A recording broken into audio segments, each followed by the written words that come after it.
యోధా diagnostic centre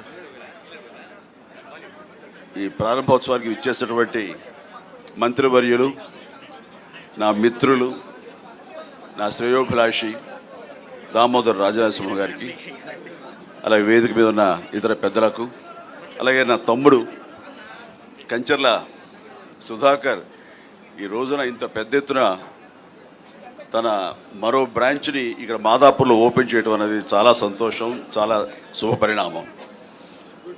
తన ideology నాకు తెలుసు. ఎందుకంటే ఇలాంటి పరీక్షలు అనేవి పేదవాళ్ళకి, మధ్యతరగతి వాళ్ళకు కూడా అందుబాటులో ఉండాలి. అదే విషయం ఇందాక రాజనరసింహ గారు అడుగుతున్నారు.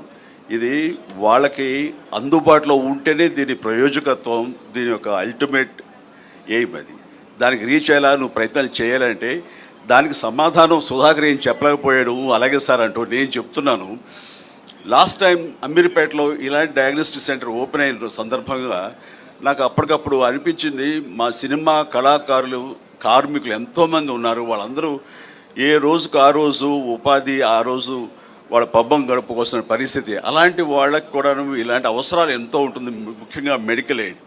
నేను స్టేజ్ మీద ఇలాగే మాట్లాడుతూ అప్పటికప్పుడు సుధాకర్ నువ్వు రమ్మనగానే వచ్చాను, కానీ వచ్చిన పర్పస్ ఏంటంటే నేను అడగాలనుకున్నది, మా సినిమా కార్మికులకు ఏదైనా వెసులుబాటు ఉందా, ఏదైనా సరే ఇంత హై ఎండ్ ఈ మెడికల్ టెస్ట్ సంబంధించిన ఏమైనా సరే మాకు అందుబాటుకు రాగలవా ఇవ్వగలవా అని అడిగాను.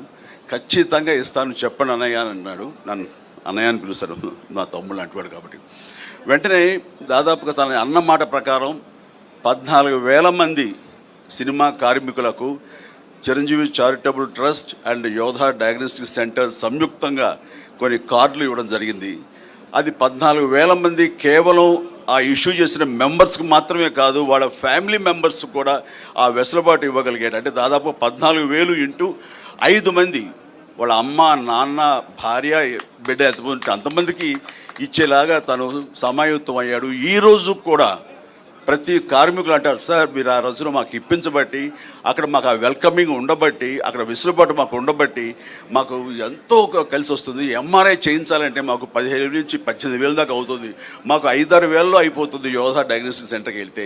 ఇదంతా కలిపి ఆయన సుధాకర్ పెద్ద మనసు, అలాగే నా ప్రయత్నం ఇవన్నీ కూడా దోహదపడ్డాయని వాళ్ళు చాలా సంతోషిస్తున్నారు. దానికి తాము వంతు కృషిగా చేయటం అన్నది, సామాజిక స్పృహ ఉండటం అన్నది నాకు అతని పట్ల అపారమైనటువంటి గౌరవం ఉంది. అండ్ ఇందాక మన మినిస్టర్ గారు అడిగిన దానికి సమాధానం ఇదే సార్. ఆ రకంగా సామాజిక బాధ్యత వహించి తను ఇలాంటివి కల్పించాడు. అందుకని అలాగే ఇక్కడ కూడాను ఈ రోజున మన ప్రసాద్ గారు ఉన్నారు, ఆయన ఆధ్వర్యంలో డిజిటల్ ఫెడరేషన్ ఉంది. వాళ్ళకు కూడా ఈ రోజున యూట్యూబర్స్ కానివ్వండి, ఇతర ఇన్ఫ్లుయెన్సర్స్కి కార్డులు అందజేయడం అనేది ఇది చాలా చాలా శుభపరిణామం, చాలా మంచిది. ఇలాంటివన్నీ కూడాను పేదలకు కూడా అందుబాటులో రావటం అనేది నేను మనస్ఫూర్తిగా హర్షిస్తూ ఇలాంటి సెంటర్స్ మరెన్నో చేయాలి. ఎందుకంటే అతనికి వ్యాపార దక్షత నా గురించి నాకు తెలుసు. అమెరికాలో తను ఎంతగా వ్యాపారం, తను బిజినెస్ మ్యాన్గా ఒక కార్పొరేట్గా అక్కడ ఉన్నాడో తెలుసు. కేవలం తను డబ్బు సంపాదన కోసం అయితే కనుక అమెరికా కంటే ఇక్కడ ఏమి వయబిలిటీ కాదు. అలాంటి అమెరికాని కాదనుకుని అక్కడి నుంచి ఇక్కడికి వచ్చి ఈ రకమైనటువంటి ఒక సహాయపడాలి సమాజానికి, తనంతో బాధ్యతగా ఇవన్నీ కూడా పెడుతున్నాడంటే ఇందులో కమర్షియల్ వైబిలిటీ కానీ కమర్షియల్ మైండ్ లేకుండా పోలేదు, ఉంది. But at the same time కొంత పర్సంటేజ్ పేదల కోసంగా కూడా ఇవన్నీ అందుబాటులోకి తీసుకురావడం అనేది మనస్ఫూర్తిగా నేను హర్షిస్తూ, అభినందిస్తూ, ఇలాంటి మరెన్నో సెంటర్స్ ఇంతే సక్సెస్ఫుల్గా చేయాలి, మీ అందరి బ్లెస్సింగ్స్ తోడని కోరుకుంటూ నా తమ్ముడికి మరొకసారి నా అభినందన తెలియజేస్తున్నాను. God bless.